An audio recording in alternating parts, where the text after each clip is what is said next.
Paris, début 2001. David s'arrête devant la porte du studio de Thomas. Il est venu lui parler d'un titre qu'il vient d'enregistrer. Un morceau dont il est content, lui, l'éternel insatisfait. Les deux hommes se connaissent bien et s'apprécient d'ailleurs.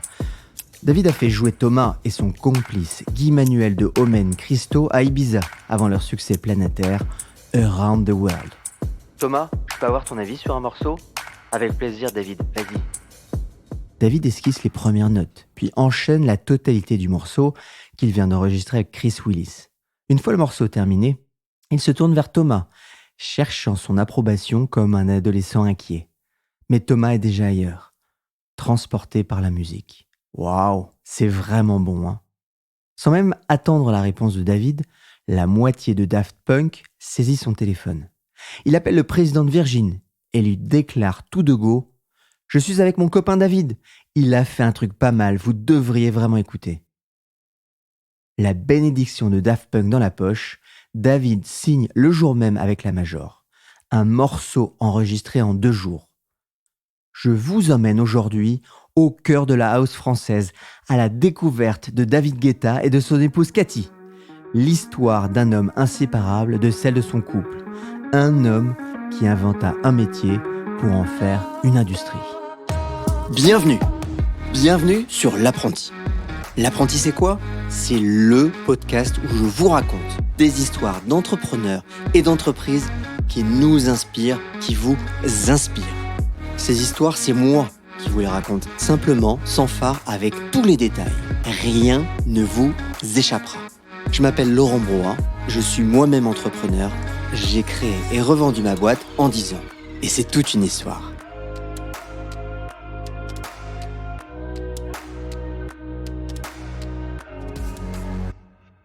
David, la musique plus bas. Le père de David lui demande pour la 3e fois de baisser le son. Mais comme les fois précédentes, il n'entend pas, concentré sur ses allers-retours entre son unique platine et son poste de radio. Faute de mieux, il fait avec les moyens du bord et son argent de poche d'ailleurs. L'oreille collée au poste de radio, il rêve de devenir disque jockey. Quand j'avais 12 ans, c'était le début des radios FM. Et j'écoutais des mecs qui jouaient une musique de fou. J'essayais de comprendre comment ils faisaient pour enchaîner les disques, ils faisaient des remixes, tout ça, ils parlaient de ça à l'antenne. J'ai été attiré par le DJing parce que j'entendais des DJ sur des radios pirates qui mixaient de la funk. Et c'est comme ça que j'ai découvert le funk. À l'époque, le disque jockey est cantonné à passer les disques qu'on lui demande et surtout au quart d'heure américain, vous savez, le moment où on doit inviter les filles, nous les garçons. David a soif de reconnaissance et de lumière.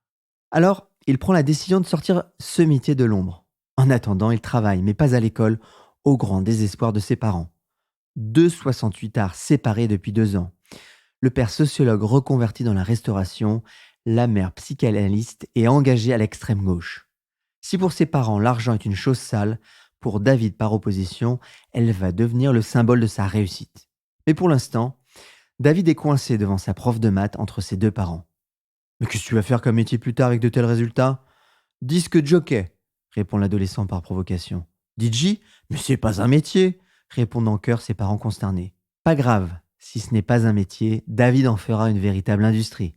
Et il est bien décidé à travailler pour y arriver. David n'est pas un rêveur, mais une fois son objectif en tête, il n'a de cesse de l'atteindre. Il commence alors à mixer dans la cave de son père, et d'ailleurs fait payer l'entrée. Puis il enchaîne avec bar mitzvah et mariage. Ses études secondaires, il les fait à l'université Paris 10 le jour et au Broad la nuit. Alors le Broad, c'est quoi ? C'est un club où il officie comme DJ et d'ailleurs où un certain Florent Pagny travaille comme barmaid. Malgré tout, il reste loin des projecteurs. Barmaid ou même physio à l'époque ont plus de reconnaissance que le DJ. David est bien décidé à forcer son destin et à braquer les projecteurs sur le métier qu'il s'est choisi. En 1986, il devient DJ résident du club. 5 ans plus tard, il s'est fait la main derrière les platines des meilleurs clubs de la capitale. Outre son acharnement, il possède un flair inégalé pour déceler les tendances. Je rêve que la musique que je joue devienne populaire. Et c'est ce qui commence à se passer, enfin, pour un petit cercle de happy few. David est lancé, il veut même aller plus loin. Il propose au patron d'un club gay de consacrer un soir par semaine à la house music. Ce dernier refuse. David revient à la charge, propose même de gérer la communication, d'imprimer les flyers, bref, de faire venir du monde. Le patron finit par accepter. Le concept cartonne. Et David de renégocier son contrat. Plus de salaire, désormais il veut un pourcentage en tant que promoteur de soirée. Devant le succès, le patron s'incline. David change d'échelle, avec toujours ce même objectif qu'il rappelle sans cesse. Je rêve que la musique que je joue devienne populaire. Il ne le sait pas encore, mais ce rêve, il va le partager. Il va le partager avec quelqu'un qu'il est tout près de rencontrer. Quelqu'un qui va lui permettre de réaliser ce qu'il considère comme sa mission sur Terre. Encore une fois, j'ai une mission sur cette Terre, c'est de réussir à réunir les gens. Et je trouve que la musique, comme le sport d'ailleurs, je trouve que le foot fait ça aussi, on arrive à oublier les barrières sociales ou les barrières raciales ou les barrières de sexualité, et tout le monde est au même moment et on ne fait qu'un. Et moi, le but de ma vie, c'est d'essayer de faire ça le plus possible. Ça passe par une vie hyper active.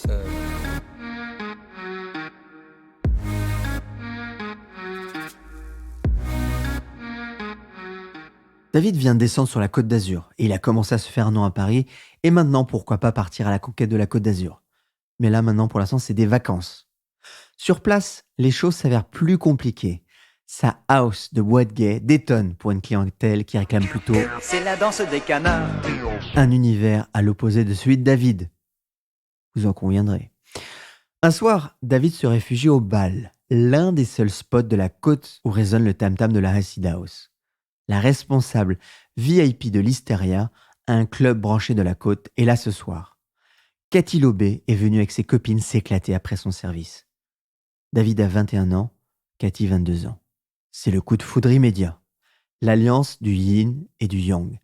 D'un côté, la fille de militaire qui s'est émancipée dans la fête, l'extravertie à l'instinct infaillible qui pilote déjà d'une main de maître la clientèle des carrés VIP du coin. De l'autre, le jeune homme timide et déjà stratège qui cherche la lumière à travers la musique. Pour ces deux-là, il n'y a pas de mystère pour la suite. D'ailleurs, David lui déclare d'emblée « Tu vas rentrer avec moi ce soir et on ne va plus jamais se quitter. On va être heureux, cartonner dans la vie et faire des enfants. » Cathy surenchérit.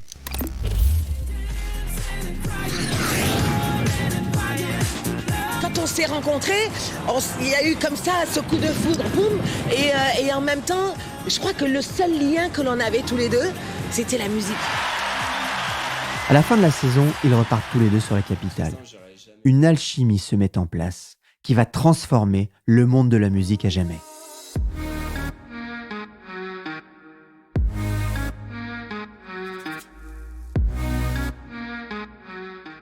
Sur place, Cathy ne perd pas de temps. Très vite, son instinct et son intelligence relationnelle la placent comme responsable du carré VIP des bains-douches. David et Cathy se marient. C'est l'occasion pour eux de faire une fête pour démontrer leur capacité à produire de l'événement et surtout du fun. Avec plus de 800 invités, leur soirée à la piscine de Ligny à Paris, vous savez la fameuse piscine flottante sur la Seine, qui a été réaménagée depuis, est un succès. Les invités dansent dans un décor de fête foraine prêté par Marcel Campion, le forain, sur la musique de Laurent Garnier, l'ami toujours de David. La suite, faut bien le dire, c'est une ascension.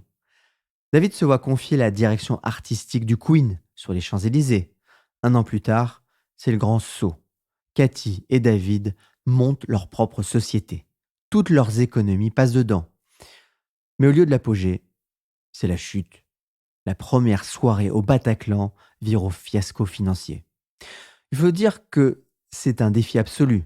Transformer 3 fois par semaine une salle de concert en boîte de nuit. Imaginez le truc quand même, hein. Grâce à leur culot, on leur loue le Bataclan. Les débuts sont difficiles. Ils doivent payer un loyer de plus de 61 000 € par mois, embauchent 13 personnes, s'occupent de leur promo.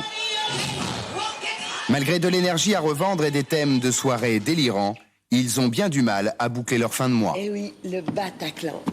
Chacun avait son rôle. Moi, j'allais pleurer, on ne peut pas payer. David, lui, par sa notoriété de DJ puis de directeur d'établissement, avait les contacts avec les DJ. Ouais, franchement, je crois que ça a été une des années les plus dures de notre vie. Mais les guettas se relancent vite. Ils sont ensemble, amoureux et surtout décidés à conquérir la capitale. Très vite, ils se font un nom à Paris. Le gratin ne sort plus faire la fête, il va chez les Guetta. D'ailleurs, David et Cathy continuent de se compléter admirablement. À lui d'apporter la lumière sur le DJing à travers sa folle créativité, à elle le réseau et le business. Pour David, conquérir les grands clubs de Paris, Folie Pigalle, Rex Club, Bain de Douche, ne suffisent plus. Il voit plus grand. Il lorgne même du côté de Londres et de ses 200 boîtes de nuit, là où Paris n'en compte qu'une vingtaine à peine. Un accord d'ailleurs avec l'un des plus gros promoteurs londoniens lui offre un succès phénoménal. La vie parisienne connaît alors son apogée avec les soirées Ministry of Sound au Palace. Pour Cathy et David, il est maintenant temps d'accéder au paradis de la fête, Ibiza. Première soirée, un échec à l'instar de leur premier Bataclan à Paris. Mais les Guetta sont bien décidés à faire résonner leur son sur l'île des clubbers.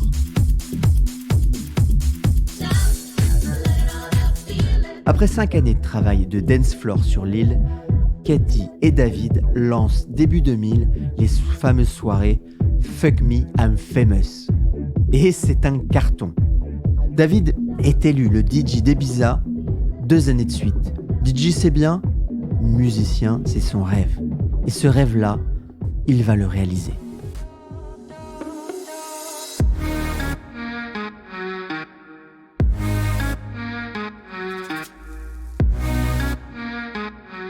Pourtant, au milieu de ses paillettes, Cathy a bien senti le danger pour David. Son mari reste paradoxalement un introverti qui a besoin de se ressourcer. Elle sent d'instinct que son mari a besoin de créer. À son initiative, David se retrouve tous les lundis après-midi à composer avec son ami et complice de toujours, Joaquin Garraud. Un jour, on s'est retrouvés, on a décidé de refaire ce qui nous passionnait quand on s'est connus. Et auparavant. Voilà, et de refaire de la musique ensemble, pas du tout dans l'esprit de sortir des disques, mais juste comme un hobby, quoi, comme il y a des potes qui vont jouer au foot ensemble. Tous les lundis, on s'était dit, voilà. tous les lundis, on se fait de la musique, voilà. Comme il y a 10 ans, on s'était fixé tous les lundis. Et ce qui est incroyable, c'est que dès le premier lundi, voilà, on a fait Just a Little Love. Son premier essai est un coup de mer. Début des années 2000, les deux hommes composent le premier album de David, Just a Little More Love. Un album produit par le label Gumprod qui appartient au couple Guetta. Évidemment, la suite est connue. David se rend chez Virgin, qui lui oppose un refus poli. Franchement, un DJ qui compose, ça n'existe pas. Enfin, pas encore. L'oreille attentive et curieuse de son Thomas, moitié du duo mythique des Daft Punk, lui obtient le sésame tant attendu. Un rendez-vous et une signature chez le mythique label. L'album de David, Just a Little More Love, est paré pour le succès. Le 14 juillet, le single éponyme sort et lance la carrière de David. Un second tube, Love Don't Let Me Go, vendu à près de 380 000 exemplaires en France, conforte le succès de l'album. Le disque produit par David et Joaquin Garraud, chanté par Chris Willis, se vend à 300 000 exemplaires en France, en Belgique et même en Suisse. Un beat phénoménal qui pourrait ralentir comme un battement de cœur, un battement de son cœur.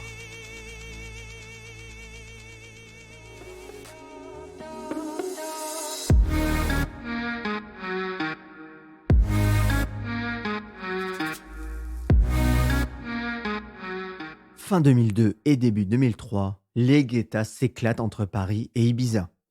Cathy a détrôné Régine comme la reine de la nuit à Paris. Enfin, Régine, vous irez googler, c'était la reine de Paris à l'époque. David, lui, est auréolé du succès de ses 2 singles. Leurs soirées thématiques à Ibiza font dance floor comble. La reconnaissance est là, le DJ prospère sous la lumière. La marque Guetta attire même les investisseurs. Cathy et David ouvrent bientôt un restaurant à Paris, le Tangia, qu'ils transforment en couscoussier de luxe. Bientôt suivi d'un autre en face, le Pink Paradise. Rose comme la couleur fétiche de Cathy. À l'intérieur, on y trouve des stripteaseuses pratiquant pole dance et table dance. La restauration leur plaît, ils améliorent le concept et rebaptisent ce restaurant La Suite. Tout est piloté d'ailleurs dans les moindres détails, y compris la restauration, confiée à un chef qui deviendra par la suite un entrepreneur, Cyril Lignac. Mai 2003, Paris 8e arrondissement. Cyril est au fourneau de la Suite, le restaurant tendance conçu par le couple star des années 2000, David et Cathy Guetta. À l'intérieur, tout est à l'image des Guetta. Décor rose bonbon pour Cathy et DJ rythmant les ballets des plats pour David. Les Guetta deviennent alors les hôtes du tout Paris. Si Cathy baigne dans son élément, David est comme une sirène hors de l'eau. Du jour au lendemain, il suffoque littéralement. Il est atteint d'une maladie du cœur causée par un virus. Hospitalisé, David frôle la mort. Encore aujourd'hui d'ailleurs, cet épisode reste peu connu du public. Pour cause, la discrétion des Guetta qui ne communiquent rien sur le moment et le courage de Cathy qui va gérer toute seule pendant 3 mois. Lorsque David sort de l'hôpital, tout est remis en question. Les Guetta se séparent de leur établissement et d'une manière générale de tout bien matériel. La remise en question est profonde. David décide de se consacrer à la musique uniquement. Il reprend son mantra. Je rêve que ce que je joue devienne une musique populaire. David veut démocratiser l'électro. Cela ne lui suffit plus d'être le happy few des happy few du milieu de la nuit. Il veut la reconnaissance du grand public. David rêve encore et toujours de sortir de sa chambre d'adolescent pour obtenir une audience véritablement mondiale.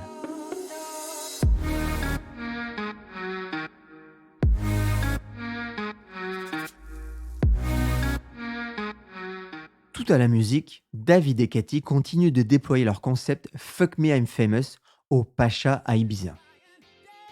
Juillet 2003 sort la compilation du même nom. Virgin, donc le label, veut s'appuyer sur un partenaire presse pour le lancement. David Guetta se voit proposer Technicart. Il refuse. Il souhaite un magazine grand public. Et David convainc alors un ami, le rédacteur en chef adjoint de VSD, d'accepter. Le jour J, le magazine sort avec en une David et Cathy dans le plus simple des appareils se tenant la main. L'image signée Jean-Baptiste Mondino suggère et ne dévoile rien. À l'intérieur, une double interview du couple et un CD de titres. Rappelez-vous qu'à l'époque, on écoutait de la musique sur des CD. Les chiffres tombent. 175 000 exemplaires vendus en un seul week-end. Le succès est total. Juin 2004, David sort son deuxième album, Guetta Blaster. Sans être le succès phénoménal du premier album, l'album est nominé aux Victoires de la musique. Il se retrouve même classé dans les charts français, belges et suisses. Mais c'est surtout avec son troisième album, Pop Life, que David prend toute la mesure des featuring. Pop Life se vend d'ailleurs à plus de 500 000 exemplaires. Alors, c'est quoi l'avantage des featuring ? La promotion est assurée par l'artiste qui pose sur les mélodies de David. Donc forcément, plus il y a de featuring sur un album, plus la promotion explose, touchant chaque fois un nouveau public. Et souvent le public d'ailleurs de l'artiste qui fait le featuring. Au final, c'est une recette dans laquelle les stars les plus bankable vont être enchantées de participer. On peut citer comme collaboration Jessie J, Rihanna et David d'assurer la promotion de ces titres en les jouant dans les plus grandes discothèques de la planète. Il peut toucher d'ailleurs au passage des chèques de 250 000 € pour chacune de ses prestations. Mais sa musique n'est pas encore tout à fait mondiale. C'est une rencontre en 2007 qui change véritablement les choses.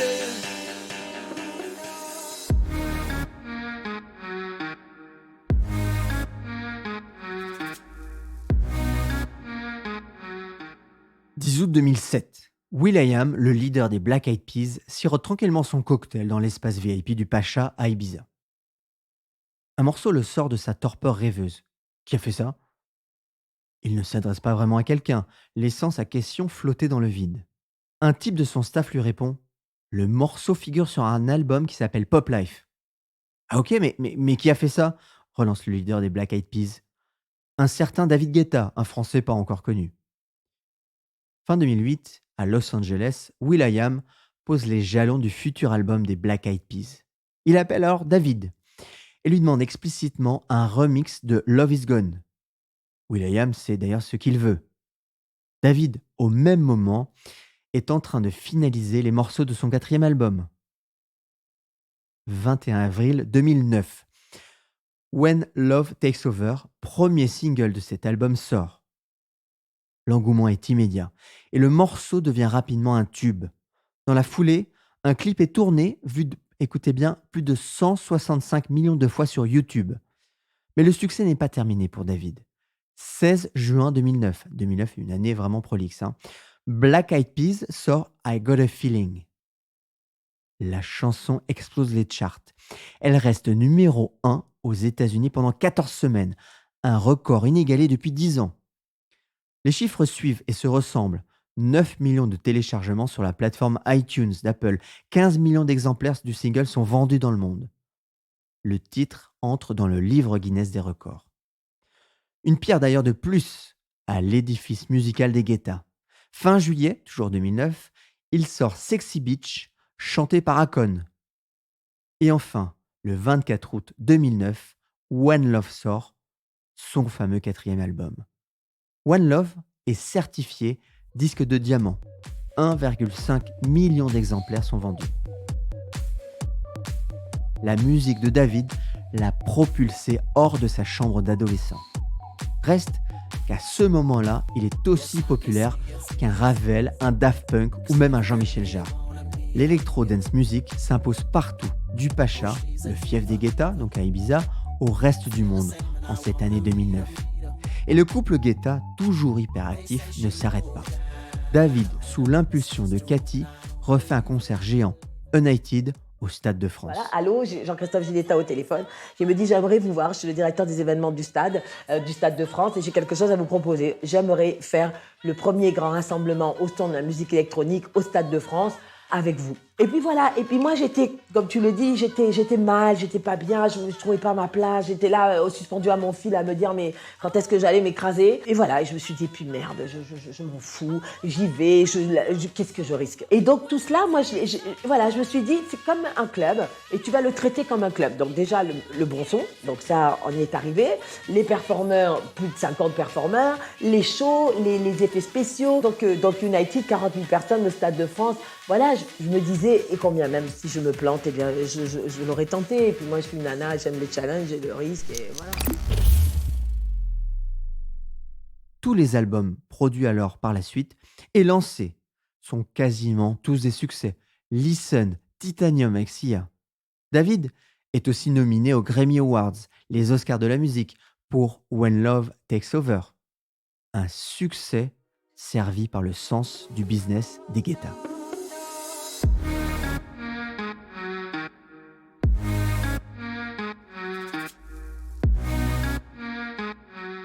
Alors, une des caractéristiques des Guetta est d'avoir parfaitement imbriqué sens artistique et sens des affaires. Dès le début, Cathy et David ont compris que l'un servait l'autre et vice-versa. Ainsi, My Love Affair, l'agence qui met en relation artistes et grandes marques pour créer de l'advertisement, est l'exemple type. En clair, pour faire simple, les stars mettent en scène avec glamour les produits pour lesquels on les paie. Cette société de la galaxie Guetta profite à la fois du réseau d'artistes de David et de l'entre-gens de Cathy. Pour chaque deal, My Love Affair prélève entre 30 et 40% de commission. En 2014, la société réalise un chiffre d'affaires de 8 millions d'euros. Et puis bien sûr, il y a aussi cette volonté de proposer la musique de David au plus grand nombre. Cathy, via Guetta Events, une autre des sociétés, instaure donc les fameuses soirées United by Cathy Guetta au Stade de France, soit 6 scènes et près de 40 000 spectateurs. C'est d'ailleurs un stade rempli aux 2/3 de sa jauge en 2008. Un succès, vu le prix élevé des places, 55 € sur la pelouse, 120 € en surplomb de la scène et dans les gradins. Des spectateurs qui ont le plaisir d'être remerciés en live par David, comme ivre de son succès. C'est un moment magique, parce que quand on a commencé à jouer cette musique, il y a 20 ans, jamais je n'aurais pu imaginer qu'un jour en France, je verrais ça. Alors, merci beaucoup pour cet amour, je vous aime. Un public à qui il doit beaucoup, et notamment son image de marque. Une image que Cathy et lui savent habilement monnayer. coqueluche des entreprises les plus importantes, il s'affiche avec des marques contre des montants dépassant parfois le million. Alors on va citer ici Sennheiser, DJ Hero, les jeux vidéo d'Activision, Renault Twizy ou plus récemment les casques audio Beats.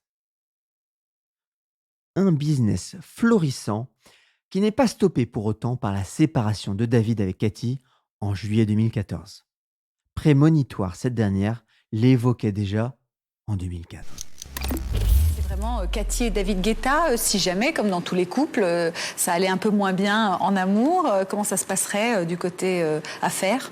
Mais j'espère déjà qu'on restera ensemble toute notre vie. Mais si jamais. Mais je crois qu'on serait suffisamment intelligent pour, avec tout le travail qu'on en a fourni et qui a été très dur, et bon, avec des bons côtés, mais des mauvais aussi, et vraiment des gros moments de galère, eh bien, je crois qu'on serait suffisamment intelligent pour continuer quand même, mais ne pas tout laisser de côté et se dire, maintenant, on n'est plus ensemble, donc le business aussi, on le laisse. Un business et une notoriété qui permet à David d'afficher pour chacun de ses 7 des exigences financières conséquentes. 16 millions d'euros par an. Ajoutez à cela ses ventes d'albums, l'homme a gagné, selon Forbes, 32,6 millions d'euros en 2015. Le même magazine d'ailleurs évalue ses revenus les années suivantes entre 18 et 25 millions d'euros. Et la pandémie ne semble pas arrêter David, loin de là. Il a une mission.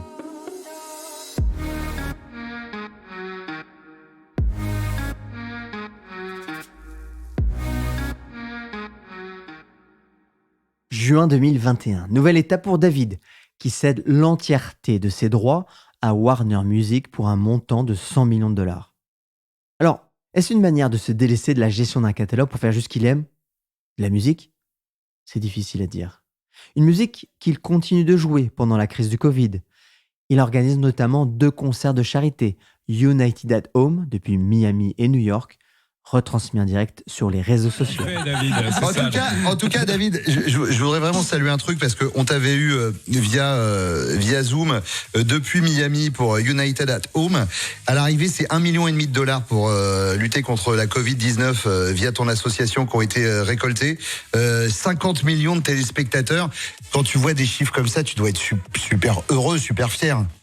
Le truc de fou, c'est que c'est surtout pas des téléspectateurs, c'est des online spectateurs. C'est ça qui est dingue. C'est de faire 50 millions de vues sur mes réseaux sociaux, c'est quand même hallucinant, parce que ce serait le niveau d'image, je pense, d'une énorme émission américaine, quoi. Donc c'était bon. Après, faut dire que les gens, donc là, ils avaient vraiment rien à foutre. Un engagement qui, malgré son succès, ne l'empêche pas, comme vous l'entendez, de garder le sens de l'humour. Et puis se dégage aussi une simplicité, une force de travail qui dénote dans le star system. David a refait sa vie amoureuse avec Jessica Ledon, une mannequin. De son côté, Cathy, si forte en apparence, voit son monde s'écrouler. Même si, lorsqu'elle évoque sa séparation avec David, rien ne transparaît. Elle continue de magnifier leur histoire commune. Encore une fois, c'était une évolution et une carrière que l'on a monté tous les deux, et on est partis de tout en bas et on est arrivé à cette histoire incroyable et ensemble. Et puis voilà, donc j'ai apporté mon âme, ma vie, tout pour lui, pour nous, pour cette carrière qu'on a eue en commun. Et c'est une tellement belle histoire. Cathy vit désormais à Londres avec ses 2 enfants. Elle aspire à se fondre dans un presque anonymat en Angleterre. Là-bas, elle entame une lente et difficile reconstruction. En 2017, la voilà repartie pour un nouveau concept, les soirées. Et ça, c'est une autre histoire. Merci. Merci d'avoir écouté l'apprenti, et je vous le redis, car ce podcast, ce sont des heures de travail et votre écoute est très précieuse pour moi. Je ne pourrais continuer ce travail de fond sans votre aide. Si vous pouvez laisser un commentaire ou même 5 étoiles, je vous en serai très reconnaissant. Pour connaître les coulisses et notamment les infos que je ne peux pas toujours vous donner, abonnez-vous à ma lettre sur l'apprenti.fr. Vous retrouverez toutes les nombreuses sources qui ont permis de construire cette histoire. Merci enfin à Thibaut et Alexandre pour leur travail formidable, leur travail de fond. et je vous dis rendez-vous pour un prochain épisode.